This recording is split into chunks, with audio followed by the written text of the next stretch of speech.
সরকার কারো প্রতিপক্ষ নয়, এই সরকার আমাদের সকলের সরকার।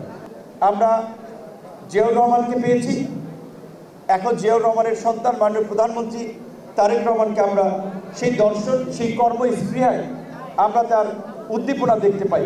সরকারি দল, বিরোধী দল, নাগরিক সমাজ যদি আমরা সরকারকে সহযোগিতা করি, তারেক রহমানের নেতৃত্বে বেশি দূর প্রয়োজন হবে না, বেশি দিন প্রয়োজন হবে না।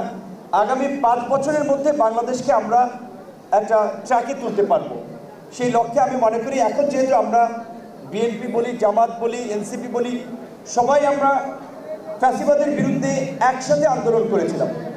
কাজে এই সরকার কারো প্রতিপক্ষ নয়, এই সরকার আমাদের সকলের সরকার। এই সরকারকে বাংলাদেশের ভবিষ্যতের জন্য, বাংলাদেশের পুনর্গঠনের জন্য, বাংলাদেশের ভবিষ্যৎ জেনারেশনের জন্য আমাদেরকে সফল করতে হবে। তবে আমাদের প্রধানমন্ত্রী ইতিমধ্যে নির্দেশনা দিয়েছেন, ইনকেস যদি পরিস্থিতির অবনতি হয় তাহলে আমাদের শ্রমিকরা যদি দেশে ফিরে তাদের কর্মসংস্থান কিংবা তাদের ক্ষতিপূরণ কিংবা কল্যাণের জন্য যে ব্যবস্থা নেওয়া দরকার সেটি প্রবাসী কল্যাণ ও বৈদেশিক কর্মসংস্থান মন্ত্রণালয় পররাষ্ট্র মন্ত্রণালয়ের সাথে সমন্বয় করে কাজ করছে।